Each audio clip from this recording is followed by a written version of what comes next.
ఈ స్కూల్ లేని గ్రామంలో ఈ పిల్లల భవిష్యత్తును మార్చేసే వందల మంది కోరికని ఈ స్కూల్ ని ఈ మ్యాజిక్ షో టెంట్ కింద ఎంతో రహస్యంగా చాలా కష్టపడి కట్టాం. కానీ ఆ విషయం ఎవ్వరికీ తెలియదు. మ్యాజిక్ షో మొదలవడానికి కొన్ని నిమిషాలు మాత్రమే ఉన్నాయి. ఈ లోపల ఇప్పుడు వచ్చిన గిరిజన పిల్లలందరికీ బొమ్మల్లో డబ్బులు జరుగుతున్నాయి. అసలేం జరుగుతుందో తెలుసుకోవాలంటే కొంతకాలం వెనక్కి వెళ్లాల్సిందే. ఈ కొండల మధ్య ఉన్న ఈ చిన్న గిరిజన ప్రాంతంలో ఒక సమస్య ఉంది. అది ఏంటంటే గత 2 సంవత్సరాలకి ఇక్కడైతే నేను విద్యా వాలంటీర్గా అయితే పనిచేయడం జరిగింది. స్కూల్ అనేది లేదు. వర్షం వచ్చినప్పుడు చాలా ఇబ్బంది పడేది. పక్క నుంచి ఏమైనా గాలి గాని వచ్చినప్పుడు పిల్లల కంట్లో పడడం, ఊపిరి తీసుకోవడానికి సమస్యలు కానీ. ఒకరు ఆ వీడియోని మనకి చేర్చగా ఇలా నలిగిన బట్టలతో నన్ను గుర్తుపట్టలేని విధంగా అక్కడికి చేరుకున్న నేను దూరం నుండి చెట్టు కింద చదువుకుంటున్న ఆ పిల్లల్ని గమనించాను. ఒక పక్క ఆ స్కూల్ గురించి మన స్టాఫ్ సమాచారం సేకరిస్తుండగా ఇంకొక పక్క నేను ఈ గ్రామం, ఇక్కడుండే పిల్లల ఆరోగ్యం ఇలాంటి వాటి గురించి కొంత అవగాహన తెచ్చుకునే ప్రయత్నం చేశా. అయితే ఇక్కడే మన కథని మలుపు తిప్పే విధంగా ఈ ప్రక్రియలో ఒక విషయాన్ని గమనించారు. ఆయన చెయ్యి అంతా చిన్న చిన్న దద్దురు లాంటివి ఉన్నాయి. ఇక్కడ పిల్లల చదువుతో పాటు అందరు ఆరోగ్యం కూడా ముఖ్యం కాబట్టి ఇంకా ఇలాంటి ఇబ్బందులు ఎవరికైనా ఉన్నాయా అని కనుక్కునే ప్రయత్నం చేశారు.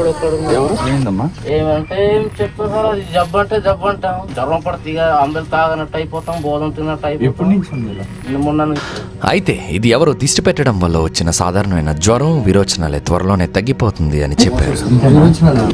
అయితే ఇక్కడే నేను ఊహించని ఒక విషయం జరిగింది. 2 రోజుల తర్వాత మళ్ళీ తిరిగి అక్కడికి బయలుదేరా. ఈసారి నేరుగా ఆ స్కూల్ దగ్గరికి వెళ్ళా. అనుకోకుండా ఇటువైపు ఏదో పని మీద వస్తే ఈ స్కూల్ గురించి తెలిసింది అన్నట్టు ఆ టీచర్ తో మాట్లాడటం మొదలు పెట్టా. ఈ స్కూల్ కి టీచర్ ఇక్కడ నుంచి వేరే గ్రామం నుంచి వచ్చి పాఠాలు చెప్పి ఇతనికి మన వీడియోల మీద అవగాహన. అయితే ఇప్పుడు మనల్ని తన ఆ స్కూల్ ని చూపించడానికి ఆహ్వానించారు. కొంచెం హెల్ప్ చేస్తే కొంచెం డెవలప్ అవుతుంది. ఇబ్బందులు అంటే సరే వీళ్ళకి మన సమాజం గురించి ఏం తెలుసు. మీ కోరిక ఏంటి? ఇలాంటిది ఒక షెడ్ లాగా చిన్నది ఫస్ట్ వస్తే బెటర్ అనుకుంటున్నారు.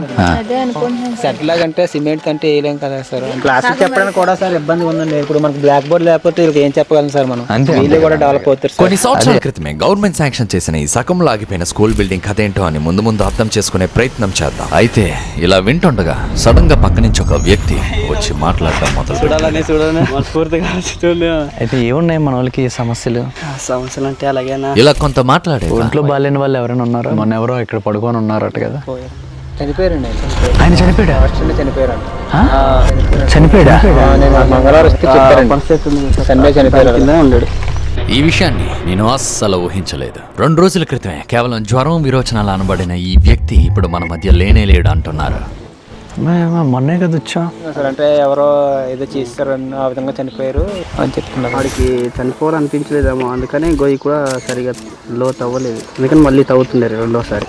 అసలు ఏం జరిగిందో పూర్తిగా అవగాహన తెచ్చుకోవడానికి నేరుగా కుటుంబం దగ్గరికి వెళ్ళారు. ఇక్కడే ఉండేవారు కదా. ఈ ప్రక్రియలో నాకు ఇంకొక ఆశ్చర్యకరమైన విషయం కూడా తెలిసిందే. అదేంటంటే ఈ చనిపోయిన వ్యక్తికి ఈ స్కూల్ కి కూడా ఒక సంబంధం ఉంది. అది మీకు అర్థం కావాలంటే ముందు ఈ స్కూల్ ఎందుకు ఆగిపోయిందో అన్నది తెలియాలి. స్కూల్ బిల్డింగ్ స్టార్ట్ చేసి సుమారుగా 7-8 సంవత్సరాలు అయితే అవుతుంది. గవర్నమెంట్ వాళ్ళు కాంట్రాక్ట్ ఇవ్వడం జరిగింది. ఏమైంది అప్పుడు? ఏమైంది, అది బేస్మెంట్ కట్టి బిల్లు చేసి ఆ ఊసలంతా అమ్మేసుకొని ఏటో వెళ్ళేసి దానిపోయాడు. ప్రభుత్వం నుంచి కూడా వచ్చింది. మొత్తం కట్టడానికి తీసుకొచ్చిన మెటీరియల్ అంతా కూడా అమ్మేసుకున్నారు. గవర్నమెంట్ దృష్టిలో ఏంటంటే ఈ యొక్క బిల్డింగ్ కాంట్రాక్ట్ ఇచ్చేసారు కాబట్టి పూర్తయిపోయిందేమో అనుకుంటున్నారు. అందుకని భవిష్యత్తు అయితే ఇక్కడ ఆగిపోయింది. అయితే ఇక్కడ బిల్డింగ్ లేనప్పటికీ సాధారణంగా ప్రతి గవర్నమెంట్ స్కూల్లో అందే వస్తువులు ఇక్కడ కూడా ఉన్నాయి. దీని గురించి ముందు తెలుసుకునే ముందు అసలు ఈ స్కూల్ కి చనిపోయిన వ్యక్తికి సంబంధం ఏంటంటే, మీరు చూస్తున్న ఈ భూమి ఒక కుటుంబానికి సంబంధించిన 3 అన్నదమ్ములది. తన ఊరికి స్కూల్ రావడం వల్ల ఊర్లో పిల్లల భవిష్యత్తు బాగుపడుతుందని ఏమీ ఆలోచించకుండా తనకున్న ఒకే ఒక స్థలాన్ని దానం చేసిన దాత ఇతను. ఇంకొక ముఖ్యమైన విషయం ఏంటంటే, ఈ చనిపోయిన వ్యక్తి కుటుంబాన్ని కనుక మనం అర్థం చేసుకున్నట్టయితే ఇక్కడున్న 30 కుటుంబాలని అర్థం చేసుకున్నట్టే. ఇప్పుడు మీరు చూస్తున్న ఈ అమ్మాయి ఆ చనిపోయిన వ్యక్తి యొక్క గారాల పట్టి ఆయన కూతురు. ఏం పేరమ్మా నీది? ఈశ్వరి. 2 రోజుల క్రితం నేను ఈ ఊరికి మొదటిసారి వచ్చినప్పుడు ఎంతో ఆనందంగా ఆహ్లాదకరంగా ఆడుకుంటున్న ఈ పాప ఇప్పుడు తన తండ్రిని కోల్పోవడంతో ఎంతో దిగులుతో ఉంది. అది దీనిలోకి వెళ్ళినట్టు. సరే, ఇప్పుడు ఎంతో ఆశ్చర్యకరమైన ప్రశ్నకు సమాధానం కనుక్కోవాల్సిన సమయం వచ్చింది. ఇంతకీ అతను ఎలా చనిపోయాడు? ఏమైందంటే అది చెప్పలేము సార్. మరి 3 రోజులకే సడన్ గా వచ్చి ఈవిడ మాట్లాడుతుంది ఇక్కడ ప్రాంతీయ భాష. ఈవిడికి తెలుగు రాదు. ఇక్కడ ఆడవాళ్ళతో మనం ఏమైనా మాట్లాడాలంటే మగవాళ్ళ సహాయం కావాలి. అదే సార్, విరోచనాలు, రక్తం వంతులు అయిపోయి రాత్రి అన్నమాట 3 గంటల టైం చచ్చిపోయాడు. దేనివల్ల ఇలాగ అయిపోయి చచ్చిపోయాడు అనేసి కూడా తెలియదు సార్. ప్రస్తుతం తెలియకపోయినా రాబోయే రోజుల్లో దీని వెనుకతల కారణాన్ని ఖచ్చితంగా తెలుసుకుందాం. మరి హాస్పిటల్కి ఎందుకు తీసుకెళ్ళలేకపోయారు? డబ్బులు లేవు సార్. మరి ఈ ప్రభుత్వ హాస్పిటల్లో ఉచితమే కదా మనకి. మరి వెళ్ళే సాధ్యం సార్. ప్రయాణానికి డబ్బులు లేకనా ఇక్కడుండే ఈ కుటుంబాల యొక్క సంపాదన చాలా చాలా తక్కువ. వ్యవసాయం చేస్తూ వాళ్ళు పండించుకున్న దానిలో కొంత మార్కెట్కి వెళ్ళి అమ్మితే ఇంకొంతమంది కూలి పనులు చేస్తూ బతుకుతున్నారు. ఒక్క ముక్కలో వీళ్ళ పేదరికం మీకు తెలియాలంటే నీకేంటి చెప్పులు లేవంట కదా? కొనలేదా అమ్మా? ఇక్కడున్న పిల్లలందరితోని మాట్లాడాక నాకు తెలిసిన ఇంకొక బాధాకరమైన విషయం ఏంటంటే వీళ్ళకి జీవితంలో దారిని చూపించడానికి చాలా మందికి తల్లిదండ్రులు కూడా లేరు. మీ డాడీ ఏం చేస్తుంటారు? చనిపోయాడు సార్. అంటే ఫ్యామిలీ లేరండి. అచ్చంగా ఈ పాపలాగే. ఇంకా కార్యం అంటే మరణించిన వారి ఆత్మ శాంతి కోసం చివరాఖరిగా చేసే ఒక పద్ధతి. దానికి కూడా డబ్బులు లేవు అని చెప్తున్నారు. ఈ గ్రామానికి స్కూల్ అవసరం అవడం, ఆ సకంలో ఆగిపోయిన స్కూలు ఈయన స్థలంలో ఉండడం, ఈయన కార్యం కూడా చేయలేని పరిస్థితిలో మనం ఇక్కడ ఉండడం, ఇవన్నిటిని చూస్తే కాలం ప్రకృతి మనకు అప్పచెప్పిన బాధ్యతలా అనిపించింది. కాబట్టి ఎటువంటి ఆలస్యం లేకుండా సర్ప్రైజ్ గా కార్యానికి పనులు మొదలు పెట్టమన్నా, దానితో పాటు ఆయన కార్యం అయిన నెల రోజుల లోపల ఆయన ఆత్మకు అస్సలైన శాంతి కలిగేలా ఈ గ్రామానికి ఎంతో అవసరమైన ఏ స్కూలు కోసమైతే తన సొంత స్థలాన్ని కూడా దానంగా ఇచ్చారో ఆ స్కూలు కూడా పూర్తయ్యేలా చేస్తా ఈ పిల్లల భవిష్యత్తుని సక్రమైన మార్గంలో నడిపించే విధంగా ఒక ప్లాన్ ఖచ్చితంగా వేసి తీరుతా. అది ఎంత కష్టమైనా సరే, ఎంత దూరం వెళ్ళాలన్నా సరే. ఇంకొక 2 రోజుల్లో ఈయన కార్యాన్ని చేయాలని వీళ్ళందరూ నిర్ణయించుకున్నారు. మనం కూడా అదే రోజు ఇక్కడ స్కూల్ని ప్రారంభించబోతున్నాం. వీళ్ళెవరికీ తెలియకుండా దాన్ని పూర్తిగా కట్టి చివరిలో వీళ్ళకి సర్ప్రైజ్ ఇవ్వబోతున్నాం. దీనికి నా దగ్గర ఒక ఆలోచన ఉంది. ప్రస్తుతం ఈ సగం కట్టి వదిలేసిన పునాదిని మనం స్కూల్ కట్టడానికి వాడలేం. ఇది గవర్నమెంట్కి సంబంధించింది. దీని మీద మనకి హక్కు లేదు. కాబట్టి ఇక్కడ స్కూల్ని కట్టడానికి మనకు ఒక స్థలం కావాలి. ఈ భూమి వ్యవసాయానికి పనిచేయకపోవడం వల్ల మీకు ఇబ్బంది అవుతుంది అన్నది నాకు చెప్పడం జరిగింది మీరు ఆ రోజు. ఇది మీరు నాకు అమ్మితే ఆ డబ్బుల్ని ఇదే ఊర్లో మీరు కొంత వ్యవసాయం చేసే భూమిని కనుక కొనుక్కోగలిగితే ఆదాయం వస్తుంది. ఎలా మీ అన్నయ్య కార్యం కూడా మీరు చేయాలనుకున్నారు కాబట్టి ఇంకొక 50,000 ఎక్స్ట్రా ఇస్తా. సో మీ సొంత డబ్బులతో మీరు చేసినట్టు కూడా ఉంటుంది. మనం కట్టాలనుకుంటున్న ఈ స్కూల్కి ఈ వాలీబాల్ కోర్ట్ సరిగ్గా సరిపోతుంది. ఇది చాలా చదునుగా ఉంది, ఊరికి మధ్యలో ఉంది. కాకపోతే ఇక్కడ ఇంకొక సమస్య ఉంది. ఇది గిరిజనులకు చెందిన గ్రామం. ఇక్కడ భూమిని అమ్మాలన్నా కొనాలన్నా గిరిజనులు అయ్యి ఉండాలి. ఈ భూమి నా పేరు మీద కూడా పెట్టక్కర్లే, నా ఫ్రెండ్ పేరు మీదే ఉంటుంది. అంటే మీ ఇంట్లో వ్యక్తి పేరు మీదే ఉంటుంది. ఒకసారి మనకి ఇక్కడ స్థలం సెట్ అయ్యాక ఇక్కడే అసలైన సమస్య మొదలైంది. మనం కట్టాలనుకుంటున్న స్కూల్ని వీళ్ళందరి ముందు వాళ్ళకి తెలియకంట ఎలా కట్టాలి అని తీసుకున్న భూమితో మేము మొట్టమొదటిగా మిమ్మల్ని, పిల్లల్ని, వీళ్ళందరినీ అలరించడానికి మ్యాజిక్ సర్కస్ ని పెట్టబోతున్నాం. దీని ద్వారా ఏమవుతుందంటే చుట్టుపక్కల ఊర్లకు కూడా మన ఊరు గురించి తెలుస్తుంది. ఇలా మ్యాజిక్ సర్కస్ పేరుతో పెద్ద టెంట్ వేసాక మనం కట్టాలనుకుంటున్న స్కూల్ని లోపల రహస్యంగా కట్టేయచ్చు. కార్యానికి ఇంకా 16 గంటలు మాత్రమే ఉంది. కానీ ఎంతమంది వస్తారో, వీళ్ళు ఏ పద్ధతిలో చేస్తారో పూర్తిగా తెలియాలంటే రేపటి వరకు ఆగాలి. కానీ ఈ లోపల కొంచెం అర్థం చేసుకోవడానికి ప్రయత్నిస్తున్నా. పర్లేదా? మరి మీ వాలీబాల్ కోర్ట్ ఉంది ఇక్కడ. కానీ ఆ సమయంలో నేను గమనించింది ఏంటంటే తన కుటుంబ సభ్యుల వెనకతల నిల్చొని అన్ని నెమ్మదిగా వింటున్న ఈ చిన్నారిని. ఆ విషయాన్ని కొంచెం సేపు అయ్యాక నేను గమనించాను కదా చుట్టూ ఊరు. ఏమ్మా ఐశ్వర్య, ఎలా ఉన్నావు? ఎంతో దిగులుతో ఉన్న ఆమె ముఖాన్ని చూసి ఇలా పిలిచి, ఏంటి కొంచెం డల్గా అయిపోయావు? మా నాన్న గుర్తొచ్చారు సార్. రాత్రులు బాధపడుతున్నావు కదా? ఆ విషయం నాకెలా తెలిసిందంటే ఆ బాధ అక్కడున్న వాళ్ళు నాకన్నా బాగా తెలిసిన వాళ్ళు ఎవరు లేరు. చిన్నప్పటి నుంచి ఎంతో ఆనందంగా ఉన్న తన జీవితంలో ఉన్నట్టుండి ఈ మార్పు వల్ల సముద్రం అంత బాధ తన కళ్ళల్లో కనిపిస్తుంది. ఎందుకమ్మా అలా ఏడద్దు, నేనున్నాను, అందరం ఉన్నాం.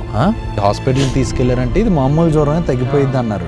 జ్వరాలుగా అన్నాను, కాకపోతే తగ్గిపోద్దేమో అనుకున్నాను సార్. నేను బయలుదేరిపోయినా అక్కడి నుంచి. నాకే వచ్చేసరికి ఆశ్చర్యం. తిన్నావమ్మా? ఇంటికి వెళ్తావా? అంతా మంచి రోజులు వస్తాయిలే మనకి. కార్యం రోజు రానే వచ్చింది. ఇక్కడ హిందూ పద్ధతిలో జరిగే ఈ కార్యానికి మతాలతో సంబంధం లేకుండా అందరూ రావడం మనసుకి మంచిగా అనిపించింది. నాన్నగారు ఆశీస్సులు తీసుకొని మనం ముందుకెళ్ళాలి. గ్రామస్తులు అందరూ కోరికైన ఈ స్కూల్ని మనం అనుకున్నట్టే ఈ రోజే ప్రారంభించబోతున్నాం. అది కూడా ఊర్లో వాళ్ళందరూ ఉంటుండగానే, కానీ ఎవ్వరికీ తెలియకుండా. మన ఈ ప్రయాణంలో ఈ అమ్మాయి మనసుకు ఎంతో దగ్గరయ్యాం. ఎంతంటే ఒకప్పుడు సెకండ్ ఇవ్వడానికి మొహమాట పడిన ఈ పాప ఇప్పుడు భోజనం తినిపించమని చెప్పే అంత. తన చుట్టూనే తిని ప్రపంచం అనుకున్న మనిషి ఒక్కసారిగా లేకపోయేసరికి ఈ వయసులో జీవితం ఎంతో మారిపోతుంది. కానీ ఏం పర్లే, ఈ పాప జీవితమే కాదు, ఇక్కడున్న పిల్లలందరి జీవితం కూడా సరైన దారిలో వెళ్లే విధంగా ఖచ్చితంగా ప్రయత్నిద్దాం. దాదాపు భోజనాలు ముగింపుకు వచ్చేసాయి. ఇప్పుడు మన పనిని మొదలు పెట్టాల్సిన సమయం వచ్చింది. మొట్టమొదటిగా మనం కట్టబోయే బిల్డింగ్ కి కొలతలు తీసుకోవాలి. పిల్లలకి సరదా ఉంటుందని సర్కస్ ఒకసారి మన వాళ్ళు కొలత తీసుకుంటారు. ఇప్పుడు కానీ ఇక్కడ ఒక పెద్ద ప్రమాదం ఉంది. ఈ ఊర్లో మేస్త్రి పని చేయడానికి, కూలి పని చేయడానికి వాళ్ళ ఆదాయం కోసం కొంతమంది పనికి వెళ్తూ ఉంటారు. వాళ్ళల్లో ఇక్కడ ఎవరైనా ఆ కొలతల్ని కనుక జాగ్రత్తగా గమనించినట్టయితే మనం ఇక్కడ ఏదో కట్టబోతున్నట్టు అర్థమయ్యే అవకాశం ఉంది. కాబట్టి ఇక్కడున్న వాళ్ళందరి దృష్టిని మనం మరలించాలి. అది ఎలా అంటే వాలీబాల్ ఆడదామా? నేను ఒకసారి చేయనా? ఒక పక్క అందరూ నన్నే చూసే విధంగా వాలీబాల్ తో నా టాలెంట్ చూపిస్తుండగా ఇంకొక పక్క మీరు రహస్యంగా కొలతలన్నీ తీసుకోవడం మొదలు పెట్టండి. ఏమంత ఏమి రాదు మనకి. ఇక్కడ వీళ్ళందరూ నౌకడలు బిజీగా ఉంటే మన వాళ్ళు మాత్రం దాదాపు కొలతల్ని పూర్తి చేసేశారు. మీరు కూడా గమనించవచ్చు. నేను ఛాలెంజ్ చేసి చెప్తున్నా, ఒక్కరంటే ఒక్కరు కూడా వీళ్ళు ఎలా కొలతలు తీస్తున్నారో అన్నది గమనించట్లేదు. కానీ అవతల టీంలో ఉన్న పక్క ఊరు వాళ్ళు పదే పదే నవ్వేసరికి మా టీం వాళ్ళు మాత్రం చాలా అంటే మా కొలతలని పూర్తి సార్. ఇప్పుడు మీ టైం వచ్చింది. మీ మీద చేస్తున్నట్టు నటిస్తున్నాం.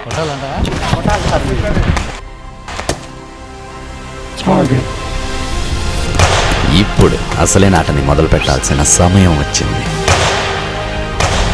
గ్రామంలో ఉన్న గిరిజన సోదరీమణులందరికీ నమస్కారాలు. అతి త్వరలోనే మన ఊరి పేరు 4 వైపులా మారుమోగపోవడానికి మరియు మిమ్మల్ని అందరినీ అలరించడానికి మన ఊరికి రాబోతుంది మ్యాజిక్ సర్కస్. మనం అనుకున్నట్టే కేవలం కొంతకాలంలోనే ఇక్కడ మనం మ్యాజిక్ సర్కస్ పెడుతున్న విషయం పక్క ఊరు వాళ్ళకి కూడా చేరుకుంది. కానీ అదే మనకు ఒక సమస్య అవ్వబోతుందని అస్సలు అనుకోలేదు. ఇక్కడ సైట్ కి ఎవరో చాలా మంది వచ్చి ఏం చేస్తున్నారు, ఏం జరుగుతుంది అని అడుగుతున్నారు సార్. ప్రస్తుతానికైతే పని ఆగిపోయింది. గొడవ అన్న పదం వాళ్ళ భాషలో మధ్యలో వస్తుంది. వాళ్ళ ఉద్దేశం ఏంటో అస్సలు అర్థం కావట్లేదు. వాళ్ళు మీతో మాట్లాడాలి అంటున్నారు. నమస్తే. ఈ పలకరింపు మన వాళ్ళు చెప్పిన దానికైతే నేను ఊహించలేదు. మీరు ఎలా ఉన్నారు? మనం సర్కస్ అంటూ స్కూల్ కోసం భూమి ఎవరి దగ్గర తీసుకున్నామో అతను కూడా ఇక్కడే ఉన్నాడు. ఊరంతా ఇక్కడ పెద్దలు అనబడుతున్న వీళ్ళ మాటనే వింటారంట. ఇప్పుడు వీళ్ళలో ఎవరైనా మన సర్ప్రైజ్ ప్లాన్ ని చెడగొట్టబోతున్నారా? మరి మీరు చూస్తున్నారు కదా, మనం ఇక్కడ సర్కస్ ని పెట్టడానికి వీళ్ళు ఒక షరతుని అడగాలనుకుంటున్నారు.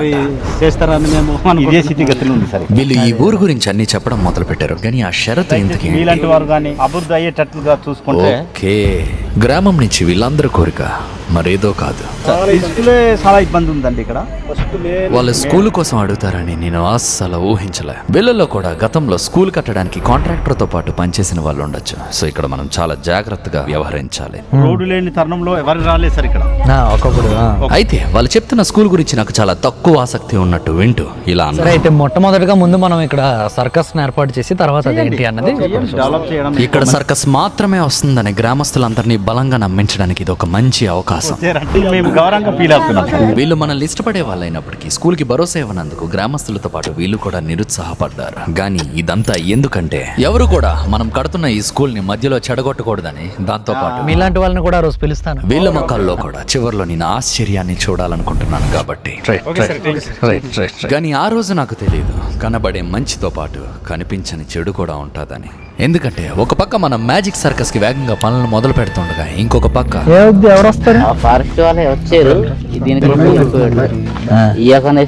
ఉన్నట్టుండి ఈ పనుల్ని ఆపమని స్థలం యజమాని అడుగుతున్నారు. ఇక్కడ స్టేజ్ ని కట్టడం కోసమని మనం చెప్పి తవ్వుతున్న ఈ గోయల్ని కొందరేమో కొండల్ని తవ్వే మైనింగ్ కోసం అన్నట్టు మార్చి ప్రచారం చేస్తున్నారు. ఏజెన్స్ లైన్ లో మైనింగ్ అనేది ఏరియాలో ఇక్కడ ఉంది సార్. ఇక్కడ ఇలాంటి గాలికేసి ఆరోపణలు మాకు కొత్త ఏం కాదు, చాలా చూసామని చెప్పి భరోసా ఇచ్చారు. కానీ ఇదొక ప్రమాదకరమైన సంకేతం. కాబట్టి రాబోయే 15 రోజుల్లో ఎట్టి పరిస్థితుల్లో ఈ స్కూల్ ని మనం పూర్తి చేసేయాలి. 3 రోజులు పూర్తయ్యేసరికి గ్రామస్తులందరినీ ఆశ్చర్యపరిచే విధంగా మన సర్కస్ టెంట్లు రెడీ అయిపోయాయి. ఇప్పుడు మీకు ఒక డౌట్ ఉండొచ్చు, ఊరికి మధ్యలో ఉన్న ఈ టెంట్లో ఎవరికి తెలియకుండా స్కూల్ ని ఎలా కట్టబోతున్నామని. ఇక్కడ కనిపిస్తున్న ఈ పెద్ద టెంట్లో మనం స్కూల్ బిల్డింగ్ ని కట్టబోతున్నాం. దానికి ముందున్న ఈ చిన్న టెంట్లో ఊరంతా నిద్రపోయాక మనం కట్టాలనుకుంటున్న బిల్డింగ్ కి కావాల్సినవన్నిటిని సర్కస్ సామాన్లాగా లోపలికి తీసుకొచ్చి దాచబోతున్నాం. ఈ విధంగా స్కూల్ బిల్డింగ్ ని కట్టడానికి కావాల్సిన ఇలాంటి సామాన్లన్నీ ఇక్కడ పనిచేసే కార్మికులకి, మేస్త్రులకి అందుబాటులోకి రాబోతున్నాయి. ఒక పక్క పనులు ఇలా జరుగుతుండగా లోపలేమవుతుందని తెలుసుకోవాలన్న కుతూహలం గ్రామస్తులందరిలోనే ఉంది, ముఖ్యంగా ఈ పిల్లల్లో. కానీ ఎంత చూడాలన్నా చూడనివ్వకుండా మన మనుషులు పాపం చూసేశారు. చంపేశారు కదా. ఏం కంగారు లేదు, వాళ్ళని చూసేలా చేయడం కూడా మన ప్లాన్ లో ఒక భాగమే. ఇలా సమయంతో పాటు వాళ్ళ కుతూహలం అంతా తగ్గాక లోపల ఏ చిన్నది కూడా కనబడకుండా మొత్తం మోయించేసా. ఏ కోణం నుంచి చూసినా, పైనుంచి కానివ్వండి, కింద నుంచి కానివ్వండి, రాత్రి అవనివ్వండి, పగలవనివ్వండి, ఎలా చూసినా లోపలేముందో తెలియని విధంగా దీన్ని తయారు చేయడం జరిగింది. ఆఖరికి మధ్యలో తెరిచే ఆ తలుపులు కూడా ఎవరూ ఎక్కని ఆ కొండ వైపు ఉన్నాయి. బయట ఊర్ల నుంచి పని చేయడం కోసం తీసుకురాబడిన ఈ కార్మికులు లోపలికి వెళ్ళడానికి కూడా ఒక ప్రత్యేకమైన పద్ధతి ఉంది. ఇక్కడ పని చేస్తున్నంతసేపు బయట గ్రామస్తులతో మాట్లాడుకుంటా ఒక ఒప్పందం కూడా అయ్యింది. ఇలా ఇదంతా గమనిస్తూ చూడ్డానికి కొందరు సూపర్వైజర్లు కూడా ఉన్నారు. ఈ బిల్డింగ్ కడుతున్న ప్రక్రియలో ఒక్కొక్క స్టేజ్ లో ఒక్కొక్క కార్మిక బృందం దీనికి పనిచేయబోతున్నారు. సీక్రెట్ అన్నమాట. కుదిరినంత మేరకు మనం చాలా ఎంత సైలెంట్ గా వీలైతే అంత సైలెంట్ గా పని చేసుకుంటూ ముందుకెళ్ళిపోవాలి. ఈ విధంగా కార్మికులు మారుతూ ఉండడం వల్ల ఇక్కడ ఏమవుతుందన్న పూర్తి అవగాహన ఏ ఒక్కరికి రాదు. లోపల బిల్డింగ్ ని కూడా స్ట్రాంగ్ గా స్పీడ్ గా అయిపోయే విధంగా కట్టబోతున్నాం. రేపైతే షీట్లు ఎక్కించాలి. మిషన్లు వాడే పని ఉంది. రేపు ఎక్కువ సౌండ్ వచ్చే కూడా అవకాశం. మిషన్లు వాడుతున్నాం. ఇక సార్ డ్రైన్ మిషన్. ఎక్కువసేపు ఇలాంటి శబ్దాలు అస్సలు బయటికి వినబడకూడదు. ఎట్టి పరిస్థితుల్లో ఈ రాత్రి గడవకు ముందే ఒక అద్భుతమైన ప్లాన్ ని ఆలోచించాలి. అందులో కాలం ఆడే ఆట ఎలా ఉంటదంటే, రేపు ఆదివారం అంటే అందరూ ఊర్లోనే ఉంటారు. పక్కన ఉన్న చర్చిలో చాలా మంది ఉంటారు. వాళ్ళకి శబ్దాలు వినబడే అవకాశం ఉంది. ఈ పనిని ఈ రోజు పెట్టుకోకపోతే మంచిదేమో సార్. ఏం పర్లేదు. అయితే మీరేంటి ఆదివారాలు వస్తూ ఉంటారా? సహకారం తప్పకుండా. ఆయనకి కూడా ఏంటో తెలియదు కానీ ఎప్పట్లాగే వాళ్ళ ప్రార్థన అయితే జరగబోతుంది. కానీ ఈ రోజు కొంచెం సౌండ్ ఎక్కువ ఉండబోతుంది అంతే.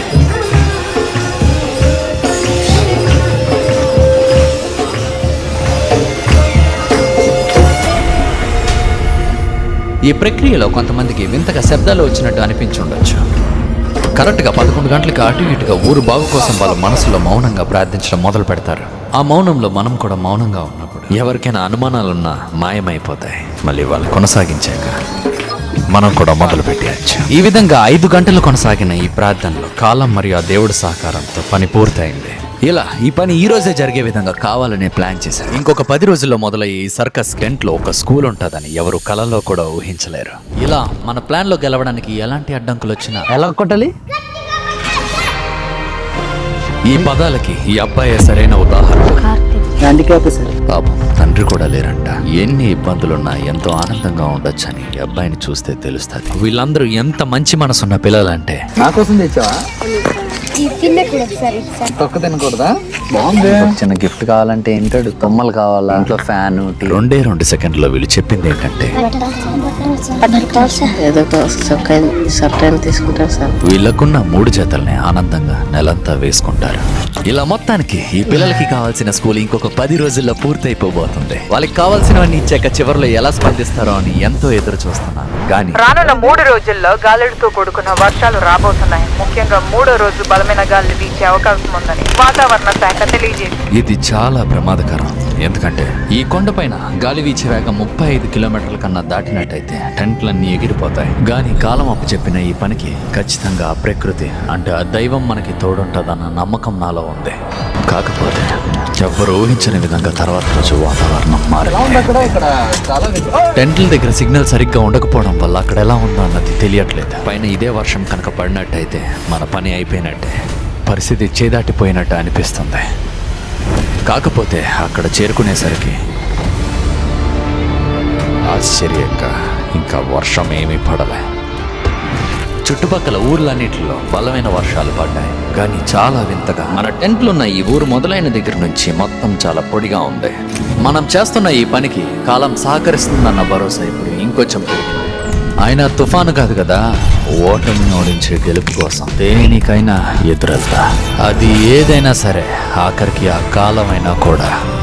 మనసు చాలా ప్రశాంతంగా, బయట నిశ్శబ్దంగా ఉంది. కానీ ఈ ప్రశాంతత తుఫానుకు ముందు వచ్చే సంకేతం అని నేను ఊహించలేదు. సమస్య ఏంటంటే మనం ఇక్కడ ఎక్కువ మంది లేము. కార్మికులేమో లోడ్ తేయడానికి పక్కూరు వెళ్తే, మన స్టాఫ్ లో ఇంకొంతమంది ఏమో నేను అడిగిన 2 ఖాళీ లారీల్ని తీసుకురావడానికి వెళ్లారు. మన టెంట్లని కాపాడుకోవడానికి ఇవి మనకి చాలా అవసరం. వాళ్ళకి ఫోన్ ఎన్నిసార్లు ప్రయత్నిస్తున్నా సిగ్నల్ సరిగ్గా లేదు. మనకి సమయం ఎక్కువ లేదు. ఈ టెంట్కి ఏమైనా అయితే మనం ఓడిపోయినట్టే. అది మాత్రం జరగనివ్వకూడదు.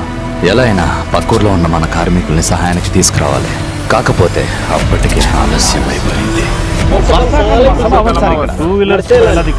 ఇక్కడ మట్టి ఎలాంటిదంటే నీరు తగలగానే కరిగిపోయి జారిపోయినట్టు అయిపోతుంది. ఇప్పుడు ఇదే మట్టి వల్ల ఇంకొక 4 గంటల్లో మన టెంట్ కూడా కూలిపోబోతుంది. ఈ విధంగా కర్రలు ఎగ్గొట్టిన చోట మట్టి బలహీన పడిపోవడం వల్ల ఇప్పటికే టెంట్ ఒక పక్క వంగిపోయి, ఇది ఏమీ తెలియని నేను టెంట్ దగ్గర చేరుకునేసరికి కళ్ళ ముందే అంత బలంగా పాతిన టెంట్ కూలిపోయేసరికి ఏం మాత్రం అర్థం కావట్లే. నిల్చోబెట్టండి. ఇన్నాళ్ళు మనం పడిన కష్టం, మనం వేసుకున్న ప్లాన్ సక్సెస్ అవుతుందా లేదా అన్నది ఇప్పుడు మన చేతుల్లో ఉంది. కానీ నేనైతే వదలను. చెయ్య తెగినా, కాళ్ళు జారినా, ఎంత కష్టమైనా సరే, ఎంత దూరం వెళ్ళాలన్నా సరే, 3 మనుషులకి ఈ దాడిని ఆపడం ఎంత కష్టం అవుతుందన్నది మీరు కూడా చూడొచ్చు. ఇక్కడే మన బిల్డింగ్ కడుతున్న టెంట్లో తేడాని గమనించా. అస్సలు అర్థం కావట్లే. గాలి అంత లేకపోయినా ఎందుకు ఇంత బలంగా పాతిన టెంట్లు వంగిపోతున్నాయి? ఎందుకు మట్టి, ఈ మట్టికి నీళ్లు తాకుతుంటే కరిగిపోయినట్టు అయిపోతుంది. ఎక్కడ నీళ్లు నిలవకుండా వేగంగా కాలువలు తీయాలి. ఇప్పుడు ఎంత నీరు పడినా నేరుగా కాలువల్లోంచి బయటికి వెళ్ళిపోతుంది. ఇప్పుడు నీటిని పీల్చుకోవడానికి తడిగా ఉన్న మట్టి మీద పొడి మట్టి తవ్వి వేయండి. ఇలా కొంతసేపు గడిచాక వాతావరణం ప్రస్తుతానికి అయితే చల్లబడింది. ఒక పెద్ద యుద్ధమే జరిగింది. అందరూ అలసిపోయారు. ఈ బలహీన పడిన టెంట్ కి ఇంకొకసారి కనుక బలమైన గాలి వర్షం కనుక పడితే ఇంకా అంతే. కానీ మీకు తెలుసు కదా, ముఖ్యంగా 3వ రోజు బలమైన గాలి వీచే అవకాశం ఉంది. ఈ రోజే ఆ 3వ రోజు. ఈ ఒక్క రోజు దాటితే మన సర్ప్రైజ్ ప్లాన్ కి ప్రమాదం లేనట్టే. Good afternoon. నిన్న రాత్రి తెగిపోయినది. కానీ ఎంత ఆశ్చర్యం అంటే పగలు లెగిసేసరికి గట్టిపడిపోతుంది. కొంచెం ఈ కర్రలు అవి కొంచెం ఇచ్చాడు కొంచెం బలపరిచే విధంగా. మనం ఓడిపోకూడదంటే నిన్నట్ల గాలి వర్షం వచ్చే లోపల ఈ 2 ఖాళీ లారీల్ని పైకి తీసుకెళ్లిపోవాలి, లేదా టెంట్లు కూలిపోయినట్టే. ఈ లారీలకి ఇంత డబ్బులు ఖర్చు పెట్టి ఎందుకు తీసుకొచ్చాం సార్? అది కూడా ఖాళీ. చెప్తా. కాకపోతే ప్రతి దగ్గర ఏదో ఒకటి చేసి ముందుకు తీసుకెళ్తున్నాం. కానీ కరెక్ట్ గా ఊరికెళ్లే కొంచెం ముందులో రోడ్లన్నీ వర్షం వల్ల పాడైపోయాయి. చాలా సేపటి నుంచి దానికి సంబంధించిన రిపేర్లు కూడా జరుగుతున్నాయి. ఒకవేళ ఈ ప్రక్రియలో ఏ చిన్న వర్షం పడినా ఇంకా లారీలు పైకెక్కలేనట్టే. ఇంకో 3 గంటల్లో వర్షం పడే అవకాశాలు అంటే ఇంకొక పక్క కార్మికులు అనుకున్న టైం కల్లా పని పూర్తి చేయడానికి వాళ్ళ సాయశక్తులా ప్రయత్నిస్తున్నారు. అదృష్టం శాతం మన మొట్టమొదటి లారీ ఎలగోలా పైకి చేరు. వీచే గాలికి ఈ లారీల్ని టెంట్ కి అడ్డుగా పెట్టబోతున్నాం. ఒకవేళ పరిస్థితి అదుపు తప్పి టెంట్లు ఏమైనా చిదిగినా మన దగ్గర సిద్ధంగా ఉన్న కొత్త వాటితో తిరిగి అంటించే లోపల ఒక గోడలాగా ఈ లారీలు గ్రామస్తులకి కనబడకంట అడ్డుగా కొంచెం పెద్ద గాలులే వచ్చేటట్టు ఉంది. కానీ అన్నిటికీ సిద్ధం. ఇదంతా ఇలా ఉండగా నా మనసులో మాత్రం కొన్ని బలమైన ప్రశ్నలు నడుస్తున్నాయి. నిన్న రాత్రి ఉన్నట్టుండి కాలం సహకరించట్లేదేంటి అని అనిపించింది. అయితే ఈరోజు నేను చూసిన దాని ప్రకారం చుట్టుపక్కల ఇంకా బలమైన గాలులు వర్షాలు పడ్డాయి. కాకపోతే మొత్తం అంతా ఒక్కసారి వెనక్కి తిరిగి చూసుకుంటే అంత గాలి వానలో కూడా కరెంటు పోలే. ఆ వెలుగులోనే ఈ సమస్యకు సమాధానాన్ని కనుక్కో. అలా అని అన్ని కరెంటు వైర్లున్న ఆ నీటిలో కరెంటు ప్రవహించలే. బలహీనంగా ఉన్న మన టెంట్ మీద గాలి పూర్తి బలం చూపించలే. అంటే సహకరించకపోవడం కాదు కదా, నిజానికి మనల్ని కాపాడింది ఆ ప్రకృతి. ఏ సమస్యకైనా సమాధానం దాని మూలాల్లోనే దొరుకుతుంది. అంటే ఈ సంఘటన అన్నిటి ద్వారా కాలం ఏమైనా మనకి చెప్పాలనుకుంటుందా? మనం ఎంత కాపాడుకుంటున్నా ఈ బిల్డింగ్ మాత్రమే ఈ పిల్లల భవిష్యత్తుని మార్చగలదా? స్కూల్కి బిల్డింగే కావాలంటే కనీసం వీళ్ళందరూ కలిసిన మట్టితో ఒకటి కట్టచ్చు కదా. కానీ ఎందుకు కట్టలేదు? అవగాహన లేకపోవడం వలన, లేదా ఆసక్తి లేకపోవడం వలన? ఆసక్తి కరెక్ట్. ప్రతి పిల్లల్లాగే వీళ్ళకి కూడా చదువు కన్నా ఆటల మీద ఆసక్తి ఎక్కువ. ఎదిగే కొద్దీ చదువు మీద ఆసక్తి తగ్గడంతో పాటు వాళ్ళ ఆర్థిక పరిస్థితుల వల్ల చదువుని మధ్యలోనే ఆపేసి పనులకు వెళ్ళిపోయే వాళ్ళ సంఖ్య కూడా ఎక్కువగానే ఉంది. ముందు మనం దీన్ని మార్చితేనే ఈ పిల్లల భవిష్యత్తు బంగారమయం అవుతుంది. ఇది ఎలా సాధ్యం అంటే చదువు అన్నది వాళ్ళకి ఇష్టమైన ఒక ఆటలా మారాలి. అది ఎలాగో రేపు మీకు చూపిస్తా. రాత్రి ఎంత గాలి వచ్చినా వర్షం వచ్చినా మన ప్లాన్ ప్రకారం తర్వాత రోజు యథావిధిగా పనులు మొదలయ్యాయి. ఎట్టి పరిస్థితుల్లో ఈ స్కూల్ టైంకి అందే విధంగా పనుల్ని ఫాస్ట్ గా చేస్తున్నారు. 75% పూర్తయింది. వర్షం పడిందనా వాళ్ళ టీచర్తో చదువు మీద ఆసక్తి కలిగించే ఆటల గురించి ఇలా చెప్పానో లేదో. సెక్యూరిటీ పనిచేసి ఆయన ఆరోగ్యం అస్సలు బాగాలేదంటే ఏమైంది అసలు అంటే కడుపులో నొప్పులు, 8 వాంతులు, 8 విరాజనాలు, బ్లడ్ వాంతులు కూడా సరే హాస్పిటల్ ఇలాంటిదే నేను చూడడం ఇది 2వ సారి. ఇంతకు ముందు ఒక వ్యక్తి ఇక్కడ అచ్చం ఇలానే చనిపోయాడు. కానీ దానికి కారణం ఎవ్వరికి తెలియదు కదా. అక్కడ రామన్న కూడా ఇలాగే కదా అయింది.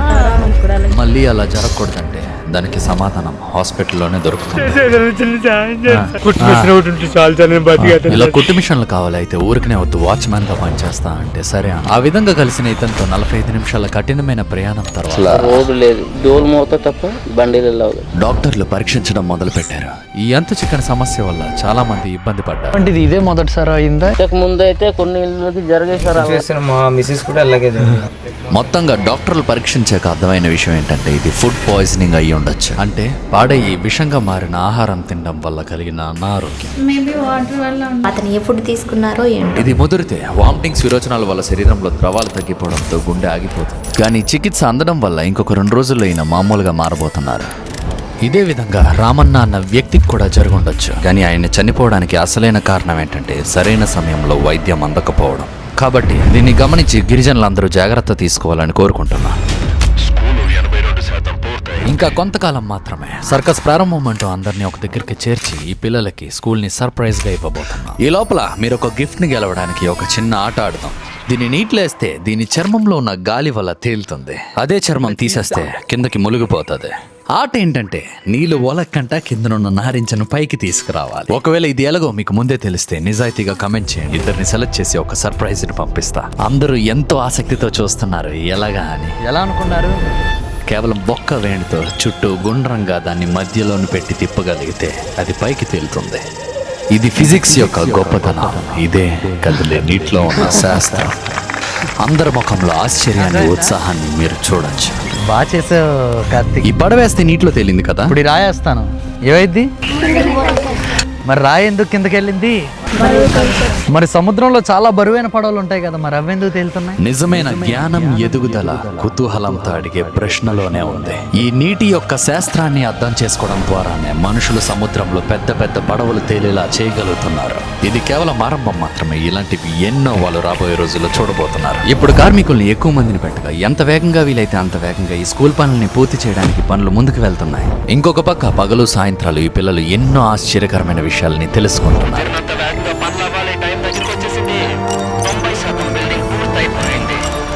అసలు వీటి వల్ల ఏ ఉపయోగం సార్? ఆల్బర్ట్ ఐన్స్టీన్ ఒక పెద్ద సైంటిస్ట్ గా ఎదగడానికి కారణం తన తండ్రి చిన్నప్పుడు ఇచ్చిన ఒక చిన్న కంపాస్ సృష్టించిన కుతూహలం. అంటే లోపల నుంచి తెలుసుకోవాలి అనిపించే ఒక కోరిక. కుతూహలానికి మించిన గురువు లేడు, దానికి వయసుతో సంబంధం లేదు. ఈ పిల్లల్లో కూడా అలాంటి కుతూహలాన్ని సృష్టించడమే ఈ ప్రక్రియ యొక్క లక్ష్యం.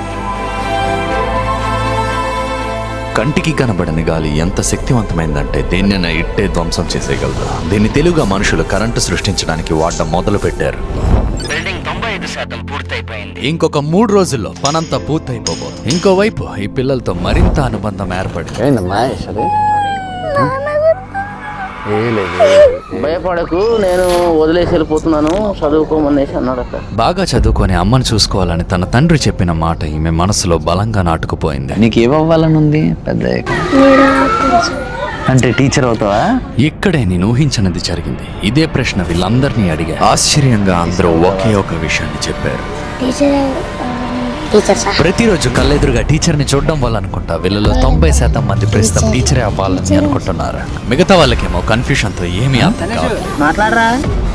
ఏ గిఫ్ట్ కావాలి అని అడిగినప్పుడు బట్టలు అని చెప్పిన అవగాహన, క్లారిటీ పెద్దయ్యక ఏమేమి అవ్వచ్చు అన్న దాని మీద లేదు. డాక్టర్ అయితే మీ డాడీ లాగా ఎవరికైనా ఒంట్లో బాగోకపోతే చూడొచ్చేమో కదా మన ఊర్లో. ఆమె ముఖభావాల్ని జాగ్రత్తగా గమనించాలి. ఎవరికైనా ఒంట్లో బాగోకపోతే చూడొచ్చేమో కదా. సరిగ్గా కనుక మీరు గమనించినట్టయితే ఆమెకి ఏదో తట్టినట్టు మీరు అర్థం చేసుకోవచ్చు.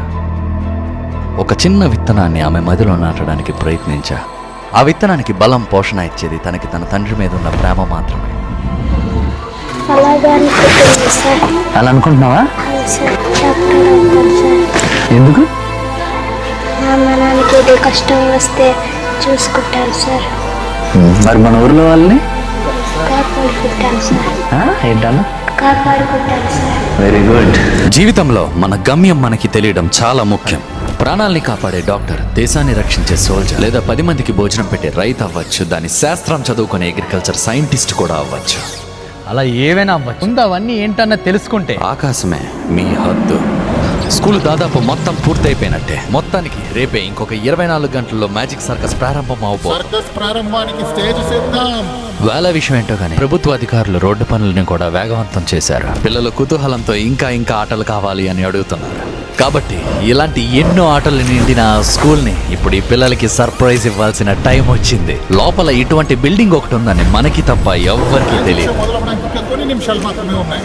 ఈ లోపల ఇప్పుడు వచ్చిన గిరిజన పిల్లలందరికీ డబ్బులు పెరుగుతున్నాయి. ప్రోగ్రామ్ అంతా ఒక ప్రత్యేకమైన పద్ధతిలో జరగబోతుంది. నేను ఎంతో మందిని చూసి సెలెక్ట్ చేసిన ఈ టాలెంటెడ్ మెజిషియన్ ప్రకారమే మ్యాజిక్ ట్రిక్కులతో చుట్టూ ఉన్న వాళ్ళందరినీ అలరించడం మొదలు పెడతారు. ఇలా చివర్లో ఒక మ్యాజిక్ ట్రిక్ లో భాగంగా గ్రామస్తులు ఏమాత్రం ఊహించని ఈ స్కూల్ ని సర్ప్రైజ్ గా వాళ్ళకి ఇవ్వబోతున్నాను.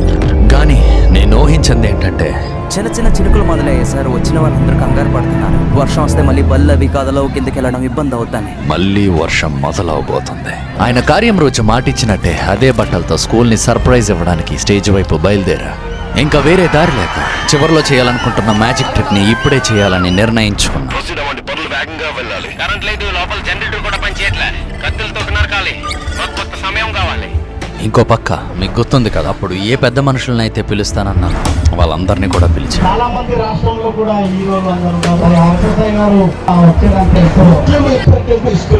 ఇలా వాళ్ళ మాటల్లో మాటలుగా స్కూల్ గురించి వచ్చినప్పుడు వెంటనే ఎటువంటి ఆలస్యం చేయకుండా ఇలా అన్నా. సో మీకు ఎలాంటి స్కూల్ కావాలి అని అడుగుతాం. కేవలం తెలుసుకోవడం కోసం మాత్రమే అని చెప్పి మీకు కావాల్సిన స్కూల్ బిల్డింగ్ ఇలా ఉంటే సరిపోతుందా అని అడిగి, ఇలాంటి స్కూల్ అయితే మీకు ఓకేనా?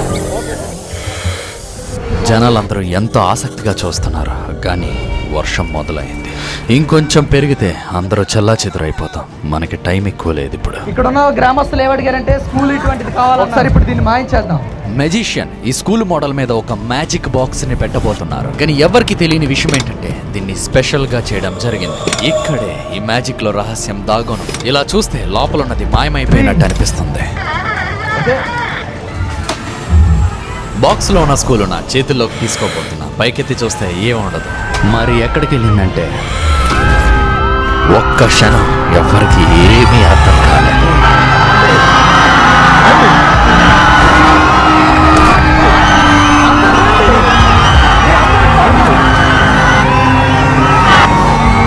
ఈ యుద్ధంలో మనమే గెలిచాం. మొదట్లో వర్షాన్ని చూసి మొఖాల్లో కనబడిన కంగారం మాయమైపోయేసరికి ఆ వర్షం కూడా మాయమైపోయింది. ప్రకృతి తలుచుకుంటే ఏమైనా చేయగలదు.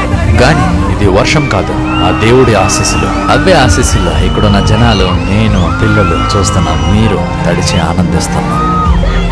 స్కూల్ లోపలికి వెళ్లే ముందు ఈ పిల్లల ఆనందానికైతే హద్దులు లేవు. వాళ్ళ చేతుల్లో ఉన్న బొమ్మల్లో ఏ ఒక్కదానిలో కూడా 10,000 కన్నా తక్కువ ఉండదు. నా పుట్టినరోజు జరుపుకొని నేను పుట్టినరోజే తెలియని ఈ పిల్లలు ఈసారి అయితే కలిసి కేక్ కట్ చేస్తున్నాం. ఈ ప్రయాణంలో నాకు తోడుగా ఉన్న వాళ్ళకి, కార్మికులకి అందరికీ ఒకసారి అభినందనలు తెలిపి ఆ తర్వాత స్థానిక పోలీసులు, సర్పంచ్లు, ముఖ్యంగా ఈ స్కూల్ టీచర్తో స్కూల్ ని ప్రారంభించాం. లోపలికి వెళ్లే ముందు ఒక ముఖ్యమైన విషయం ఏంటంటే ఇక్కడ మనం కట్టింది ఒక 5 స్టార్ క్యూరియాసిటీ ల్యాబ్. కానీ ఇంకా ఆ పిల్లల కోసం ఆ స్కూలు అలానే ఎదురు చూస్తుంది. దీని మీద చర్యలు తీసుకోవాలని ప్రభుత్వ అధికారుల్ని కోరుకుంటూ ముందడుగేద్దాం. ఒకప్పుడు మనం స్కూల్ కట్టట్లేదని ఎంతో నిరుత్సాహపడిన ఈ టీచర్ మ్యాజిక్ సరిగా స్టాండ్ లేవు. మామూలుగా షెడ్ వేయడానికి వస్తారు. మామూలుగా ఎక్కడ? రేకుల షెడ్. ఇక్కడ స్కూల్కి కదా. చూద్దాం. ఆయన ఆ నిరుత్సాహం వెనకతల ఎంత ఆనందం దాగుంటుందని అస్సలు ఊహించుండరు. ఈ వీడియో నేను టీచర్లందరికీ కృతజ్ఞతతో రాస్తున్న ఒక విన్నపం లేఖ. ఈ భారతదేశపు భవిష్యత్తు ఈ పిల్లల చేతుల్లో ఉండే. పిల్ల భవిష్యత్తు మీ చేతుల్లో. పిల్లలకి చదువు మీద కుతూహలం కలిగేలా ఎన్నో కొత్త పద్ధతుల్లో పాఠాలు చెప్పాలని కోరుకుంటున్నాను.